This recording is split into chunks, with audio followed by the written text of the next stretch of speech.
The award-winning Tennessee Wildcast is on the air with the latest on hunting, fishing, boating, wildlife watching, and all things outdoors. Make welcome your host, drummer and outdoor expert novice, Jason Harmon. All right. Hello, everybody, and welcome to this edition of Tennessee Wildcast. We're glad you're tuning in. Thanks for watching. Thanks for listening. We are at Ames Plantation once again. We've been here before, and we're glad to be back. We've got Dr. Carlisle with us once again, and Miss Amy Spencer's helping me co-host, and we're in an awesome room here with some pretty cool wallpaper. And we're going to get to all this history and learn about this place today. We could do a gazillion shows on Ames Plantation. I mean, it's the history. A lot of history. Yes. A lot of history. So I'm excited to jump right in. First, we're going to meet Mr. Carlisle. Dr. Carlisle, we thank you for being here, and we just want to learn a little bit about you. Good to have you. And start there, if you don't mind. So how did you end up here, and what's your career been so far? I mean, you're about to retire, I've heard. So. Not far, about 2 years off, and we'll do that. But I finished up my BS and Master's down at Mississippi State and was looking for a place to go get a PhD from. And so I went to the University of Tennessee. Okay. And we moved there in the spring, I think, of '78 in March. The first week, so we moved from from Central Time Zone to Eastern Time Zones, so that was a culture shock. And then a week later, we had daylight savings time hit, so I lost another hour. Yeah. You were all messed up. That's the worst part about Central Time. And then that same week, I got to come to Ames Plantation for the very first time in March of '79, and I actually did my research work for my PhD on these grounds. And so I got to meet everybody here, Dr. Anderson, who eventually hired me, and Mr. Jimmy Bryan, the former superintendent, and he was a trip within himself, I'll promise you. That was Charlie Frank's dad. And so, yeah. Now we know where he gets Yes. And so I did my research here 3 years, and it was about the end of the second year, I guess, they approached me about applying for a job here. And they had already applied. They had already put it up for, trying to hire somebody before me, and they didn't like any of the applicants, so they closed it up. Wow. And they put it out there again, and I was one of 5 applicants that applied. And so I interviewed, and I wound up getting the job. I think what helped me out more than anything is I come from a farming background, and we had beef cattle and we had row crops, and so that's what's here, and that's how we have a production outfit here, and so we're always trying to make money because we're basically self-sufficient at this location. And so with that background, they hired me, and then it was a question of learning about bird dogs and field trials. And past that, I already knew how to ride horses. I grew up riding horses and rode high school rodeo and college rodeo down at Mississippi State. Cool.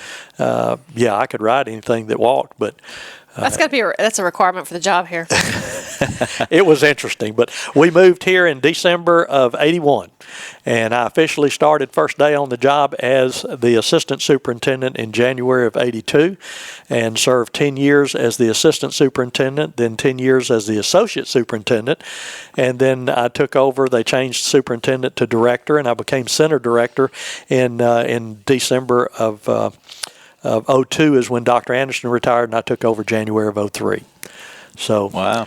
I'll have, in 2 more years, I'll have 40 years, and that's enough for anybody. It's time to retire and go hang out with the grandkids and all that kind of stuff. There you go. Yep. Yeah, absolutely. I hear you. Well, let's jump right in. Tell us about this place. Tell us about Ames Plantation. How it was established, Yes. how it all came to be, because a lot of people, from East Tennessee in the Eastern Time Zone, I had to move down here when it's a lot better time zone. But I'd never heard of Ames Plantation. You just moved to God's country. That's what you did. No, I don't know about that. I moved to that flat land. What are you talking about? Swampland. But I had never heard of Ames. So 20 years ago, had to learn all this, and still not exactly sure how everything works with the Hobart Ames Foundation trustees. So explain a little bit. It's very unique. Mr. Ames was on a cruise. He and his wife in the late 1890s, and they happened to meet Mr. Duryea from Memphis. And he was a big quail hunter, and Mr. Ames was a big quail hunter, and they got to talking, and he learned about West Tennessee and the abundant amount of quail at that time.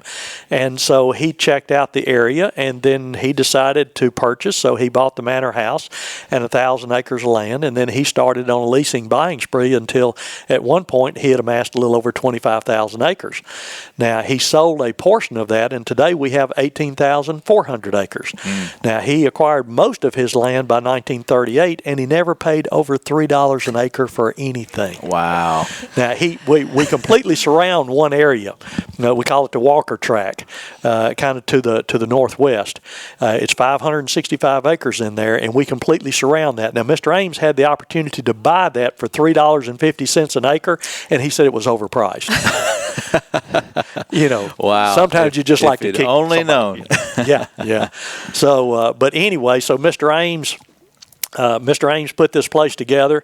Now, Mr. Ames was a very unique individual. He was a very wealthy New England industrialist. His great-grandfather started the Ames Shovel and Tool Company in 1774 with his brother, and then as it was developed, Mr. Ames became CEO of that company in 1899, and he was CEO from 1899 to 1924. And it was during that time period that he bought the manor house and bought that 1,000 acres, and then started adding to that, and that's when he got into field trials. That was the reason he was here, was because of the bird dogs and the amount of quail that was here, and so he kept doing that. Wow. And he had a very unique lifestyle. He and Ms. Ames would come down here usually in late December, and they would stay here for about 3 months through the end of March, 1st of April, and he would go back to the office, back to northeastern Massachusetts. The office was in Boston, and he would go back to the office for a month, and then you'd go up to Canada fishing for a month or two, up in the northeast in Canada for a month or two, and then he'd come back to the office for a month, and then he'd go out west big game hunting for a couple of months. He was living the dream. And then he'd come back to the office for a month, and then it was time to come back down here. So he had a hard life. Very little work in there. He had a hard life, man. But y'all have seen the telephone in the hall in there. I was told that he was very instrumental in getting the phone line from Memphis to LaGrange, but then also from LaGrange up to here to where he could be in contact with the office. Well, right, because you got to work from home. There you go. There you go. So you mentioned Shovel and Tool Company, and that's who made this sword, right? On our table in front of us? Well, We have to get the sword. yes and no. Okay. His company made just shovels, and from what I understand, they're in northeastern Massachusetts today. They have the Ames Shovel Museum that has over 274 different types of shovels. Wow. I bet you didn't know you could have 274 different types of shovels. And so they made their money primarily when the railroad moved from east to west. The president at that time put the Ames brothers in charge of building the railroad.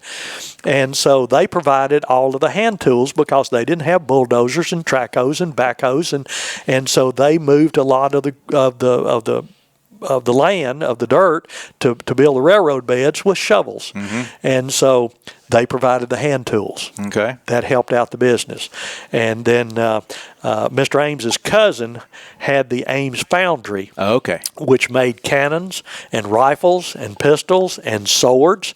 And this is actually it's a Union sword that was captured on a supply train near Franklin, Tennessee, and it was captured by a captain out of Texas named Saul Ross. And Saul Ross later became president of Texas A&M, and then he also became governor of Texas. And Dr. Doug Guthrie was a podiatrist from Waco, Texas, and he taught Civil War history. And he says, I've got something I've got to bring you. I know it is part of Mr. Ames. And I said, what? He said, it's a sword. And so when he brought it, when you pull this out and look at it, it says Ames Foundry. And so we did some research on that and found that it was actually Mr. Ames's cousin that did that. So, but we have the Saul Ross sword. And we actually have some cannons on this place, too. We have a few. Yes. They're in the brick stables. There you go. So that could, there's a whole nother nother episode. And that's part of the discussion today. You've mentioned, I think in here, there's 225 historical buildings on this property, something like that. Well, we've got quite a Structures? few historical sites on the place, and my assistant Jamie Evans helps with the archaeology, or he is the amateur archaeologist on the place, and he works with Rhodes College. We have we host an archaeological field school with Rhodes College each year, where they have students that come out here and spend 3 weeks in residence with us, usually the last 2 weeks of May and the first week of June, and they take one of these historical sites that's located on this place, and they're actually looking at the slaves that were here at that time, and how where they lived and what they had, and they're trying to go back through these areas and dig up the artifacts that were left there, where the houses were and where they worked and that sort of thing.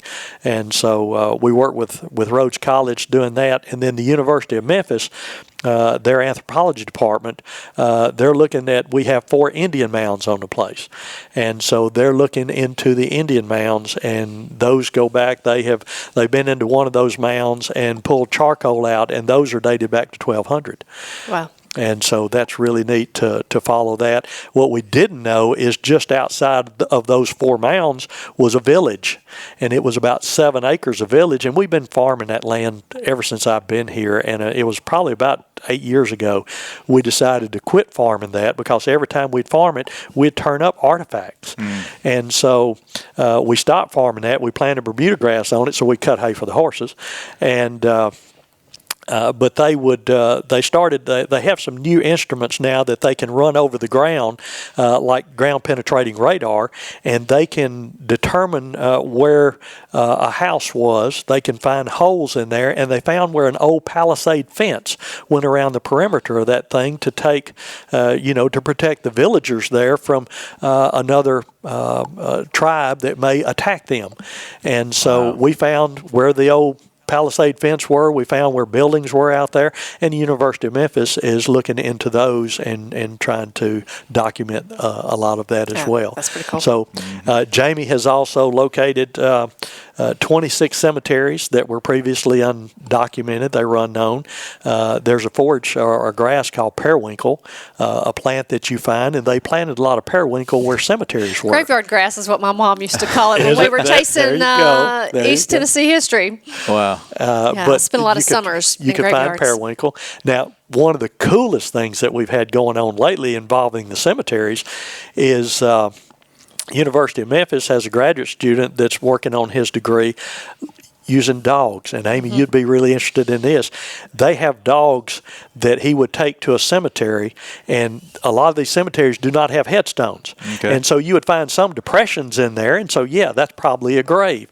But this dog would go through that cemetery, and when he found a grave, he would go and he would sit down on that. Then they'd come back with ground penetrating radar and prove it that it was there. Now, how can that dog find that find that grave when it's 100 to 200 years old? That's a good question, isn't it? It's amazing. It really is. But there's 3 dogs that we've seen so far that are capable of doing that, and a lot of these are cadaver dogs that they use in disaster relief and those type situations. But that's really cool. Now, I do want to back up on something. How did we get from Mr. Ames and his wife Julia to Ames Plantation and what it is today? I chase a lot of rabbits. I know. Hey, well, it was a squirrel. I let him down another trail too. It was a squirrel. But Mr. Ames developed this place basically, and then Mr. Ames passed away in 1945. Well, he left this place to Mrs. Ames. They had no children. Mrs. Ames's mother died in childbirth with her, and her grandmother died in childbirth with her mother. So it didn't take her long to figure out she didn't want any part of that. And so all they had was dogs and horses. And when he passed away in 45, he left this place to her. And prior to her death in 1950, she got with her lawyers and the lawyers of the state of Tennessee, and they agreed upon her death they would create the Hobart Ames Foundation to own and operate the Ames Plantation for the benefit of the University of Tennessee, which means that the University of Tennessee can come down here and do research. And we have a few pieces of UT equipment on the place, but the University of Tennessee does not own any land here nor buildings here, so everything is owned by the Hobart Ames Foundation, and we do business as the Ames Plantation. And it was at that time in 1950 that they they designated Ames Plantation as a fill station, and we were a fill station for 10 years before they made the Ames Plantation into an official experiment station. And so we operate as one of 10 research, well, at that time it was a branch experiment station, agriculture experiment station, and they've later changed that terminology to AgResearch, and these are research and education centers, and so we're one of 10 research and education centers within the University of Tennessee system. There's 3 in West Tennessee, Milan, Jackson, and we're the southwestern portion here. So, and now out of that 18,400 acres, about 15,000 is in Fayette County, and about 3,500 or so is in Hardeman County. And so we span 2 counties, and the field trial course actually is in half of Fayette County and half in Hardeman County.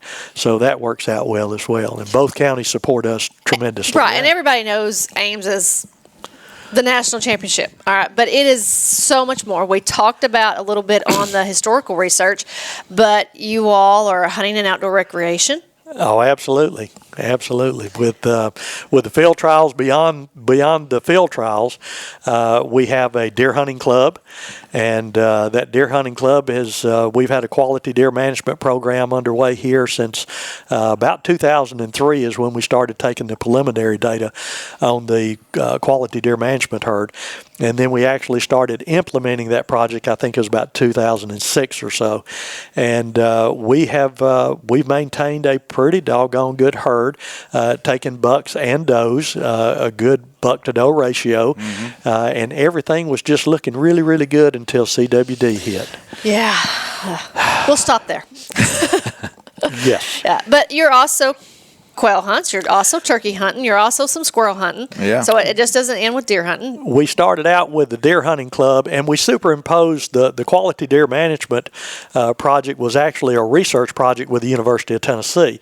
And initially we had deer and turkey together, but then we had such a demand for both of them. We had some people that said, look, we're only a member because we want to hunt turkeys, but we have to be the deer, and we don't want no deer, we want turkeys, and the others vice versa. And so finally we just decided, okay, we'll split it. So we have a deer hunting club, we have a turkey hunting club.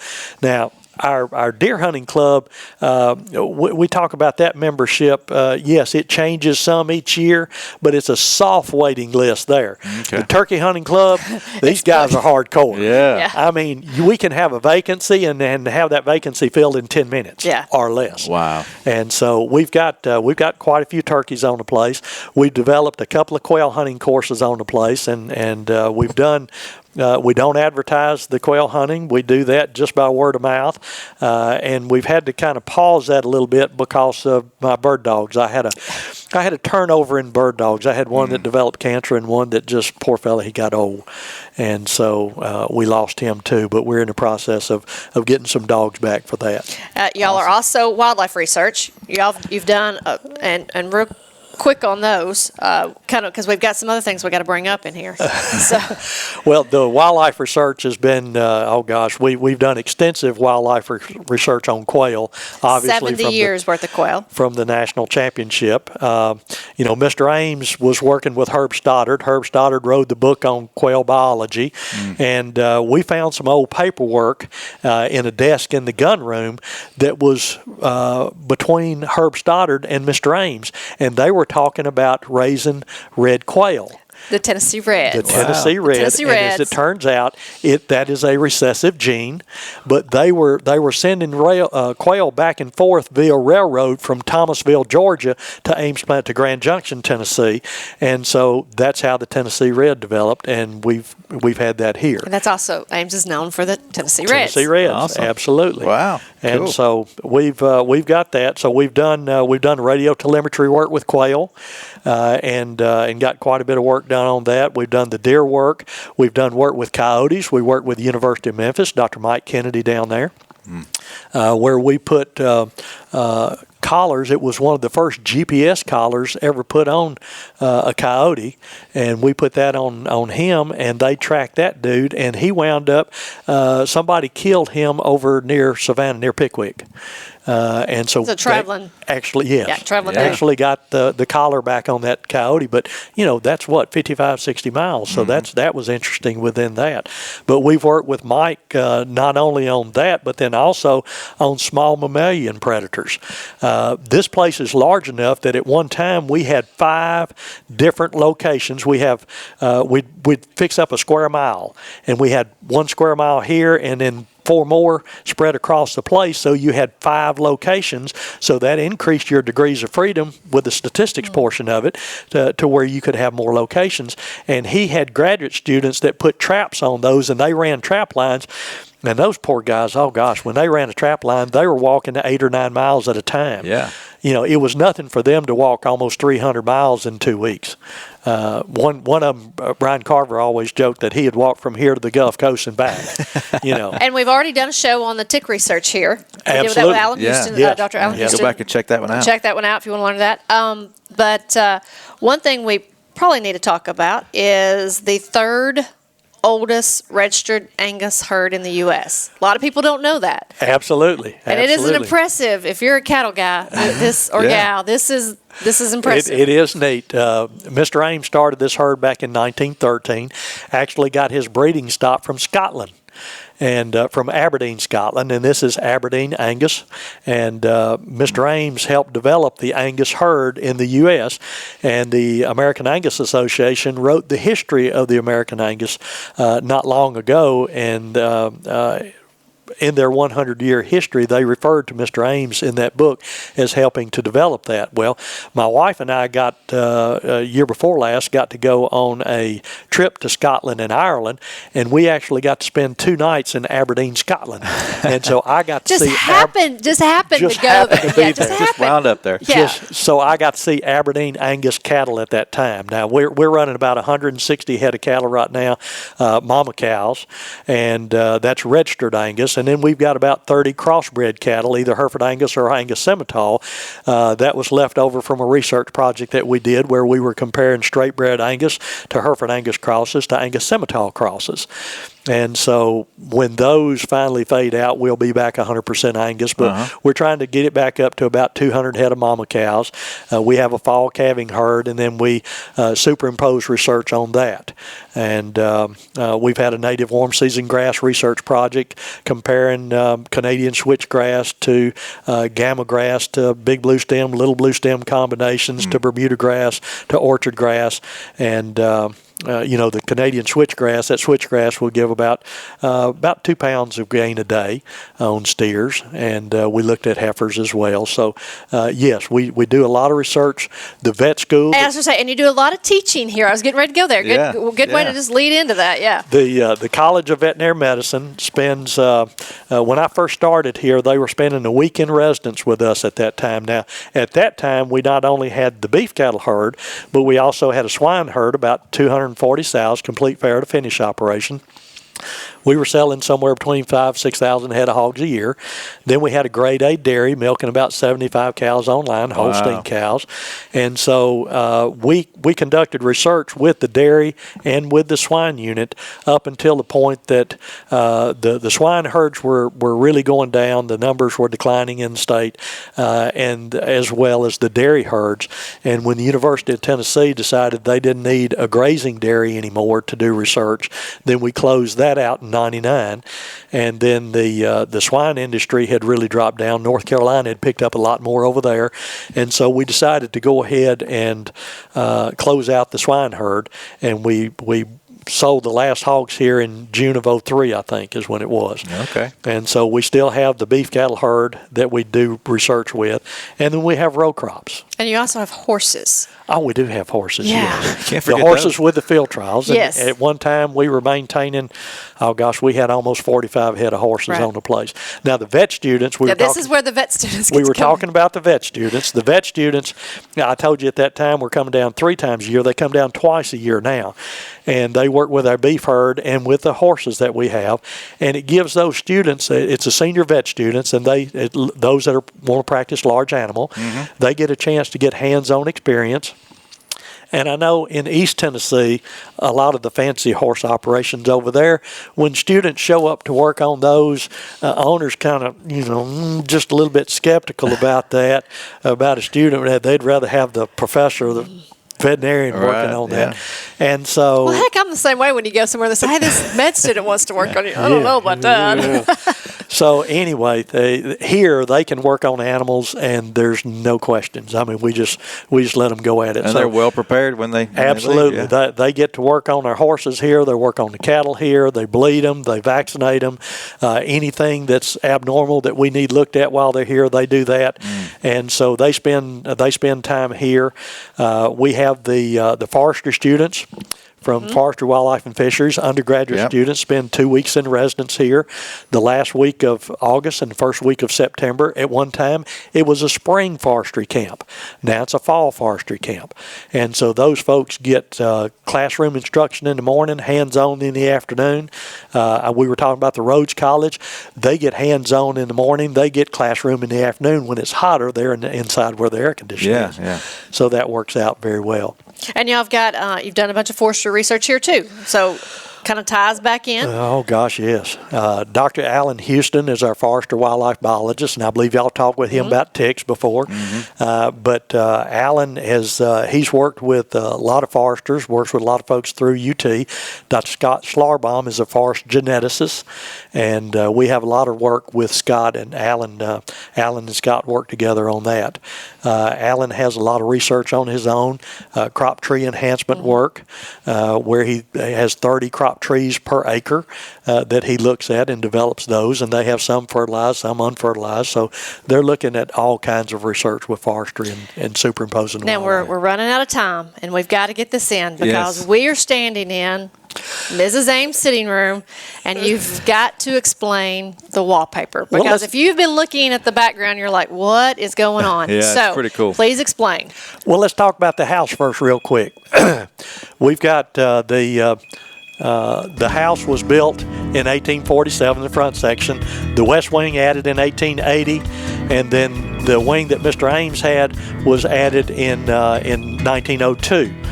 And what he did then, after he got that developed, the wallpaper in here he actually bought from an outfit in New York, and this is only one copy. This is the only copy of this wallpaper in the United States. It was hand painted by a Frenchman named Delacourt in 1849, and he won the gold medal for wallpaper exhibition in 1850. Wow! And there are 4 copies of it in the world. The Louvre Museum in Paris has 1 copy. There's a house in Spain that has 14 of the 16 panels. There's 16 panels to a scene, and there's a house in Bulgaria that has a copy, and we have the only copy in the U.S. So that's amazing. It was appraised at between $250,000 to $1 million. That is awesome. And it is, I don't know if you can see it up close. We might need to try to do some video or some pictures to show on the show. But it is so detailed, and it is just, it's immaculate. I mean, it's just. And if you look in the hall, you have Zubair wallpaper, and it's in its 16th edition printing today. We have a first edition printing. Very unique. Wow. If you want to check out the Ames Plantation, go online, amesplantation.org, and Facebook at Ames Plantation. Thank you, Dr. Carlisle, for this day and this interview. This has been awesome, and I want to thank everybody for watching. Thanks everybody for listening, and keep coming back. We'll see you next time. Thanks. Thanks for tuning in. Stay connected with TWRA by visiting our website at tnwildlife.org and follow us on Facebook, Twitter, and Instagram. Hey, it's all about Tennessee wildlife. It's what we do. Tennessee Wildcast will be on the air again next week. We'll see you then.